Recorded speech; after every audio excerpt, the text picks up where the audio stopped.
Good morning, sir. My name is Vikas Prajapati, and here to my introduction and my presentation topic method to fulfill the basic human aspirations, जिसमें बुनियादी मानवीय आकांक्षाओं को पूरा करने की मेथड बताई गई है। पहला है कंटेंट, जिसमें हमें इस मेथड में हमें ये पढ़ना है इंट्रोडक्शन की component of fulfillment, full level of harmony for continuous happiness, process for achieving harmony. First introduction इसमें fulfil basic women aspiration revolving around understanding and maintenance harmony at a different level of existence। इस method में हमें बताया गया है कि जो understanding relationship और फिजिकल फैकल्टी और रिलेशनशिप और सही अंडरस्टैंडिंग से हम कैसे हैप्पीनेस और म्यूचुअल प्रॉस्पेरिटीज़ को प्राप्त करते हैं। फर्स्ट है की कंपोनेंट ऑफ फुलफिलमेंट।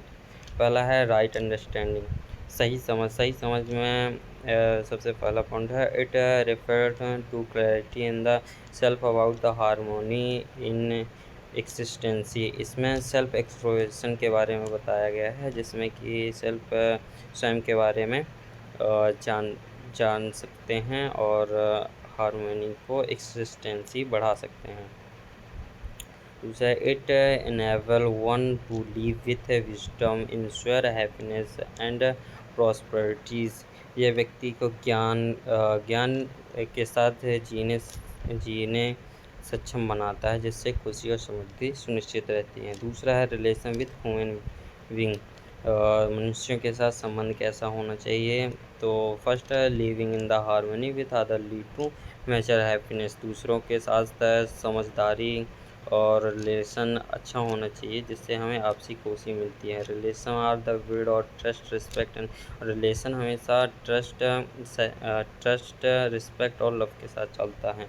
तो हमें ये सब चीज़ों पर आधारित रहना चाहिए। Physical facility with the rest of nature, इसमें प्रकृति के बाकी हिस्सों के साथ भौतिक सुविधाएं क्या क्या हैं वो बताना है। तो फर्स्ट है ensure harmony with the nature of using resource responsibility, जो कि संसाधनों का है वो रिस्पॉन्सिबिलिटी के साथ यूज़ करेंगे तो जो है lead to suitable living and mature prosperities. इसमें से जो यूज़ करेंगे फिर हमारा जो जीवन होगा आपसी समृद्धि की ओर ले जाता है। 4 level of harmony for continuous happiness, 4 level हैं जो कि हमें हैप्पीनेस प्रदान करते हैं। फर्स्ट है harmony in the individual, the alignment of thought desire and action lead to internal peace. इसमें हमें विचारों, इच्छाओं और कार्यों को आंतरिक शक्ति की ओर ले जाता है और समझदारी देता है, जिससे कि हमें हैप्पीनेस प्राप्त होती है। Achieve through self exploration and right understanding, आत्मान्वेषण और सही समझ के माध्यम से हमें खुशी मिलती है। दूसरा क्या है harmony in the family, harmony in the family. First है family function well when all member understand and respect each other. जो फैमिली फंक्शन होता है उसमें से जो मेंबर होते हैं उन्हें सही से समझ और सही से रिस्पेक्ट देने से हमें अच्छे हैप्पीनेस प्राप्त होती है और हम लोगों को समझ पाते हैं। दूसरा है it several fundamental the emotional wellbeing, यह भावनात्मक कल्याण के लिए आधार पर काम करता है। तीसरा हारमोनी इन सोसाइटी, सोसाइटी में कैसे हमें हैप्पीनेस मिलेगी।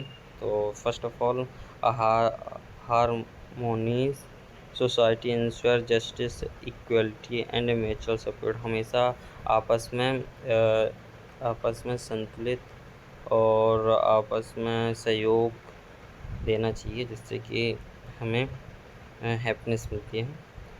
Social structure should be based on the trust and cooperation, तो हमें ये जो सोसाइटी है हमेशा ट्रस्ट पर ही चलती है, जिसके कारण हम पीपल को जान सकते हैं। नेक्स्ट जिससे हमें हैप्पीनेस भी प्राप्त होती है। नेक्स्ट है हारमोनी इन नेचर, प्रकृति के साथ कैसे हार्मनी हैप्पीनेस मिलती है। फर्स्ट हम प्रकृति के संतुलन को पहचानें और उसको हम बैलेंस बनाए रखें, सो हमें खुशी मिलती है। Coexistence with the environmental ensure sustainability, पर्यावरण के साथ सह अस्तित्व स्थिरता सुनिश्चित करना ये हमें हैप्पीनेस प्रदान करता है। और लास्ट है प्रोसेस ऑफ अचीवमेंट हार्मनी, कौन सी प्रोसेस होती है जो कि हमें हार्मनी प्राप्त होगी। पहला एजुकेशन से हमें प्राप्त हो सकता है। दूसरा संस्कार, हाँ संस्कार से भी हमें प्राप्त होगा। Practice the understanding daily life, दैनिक जीवन में समझ और अभ्यास करते रहना चाहिए। Expression validation of right behaviour, सही व्यवहार अनुभवात्मक सत्यापन रहना चाहिए, इससे हमें हार्मोनी अचीव हो सकती है। And thank you sir.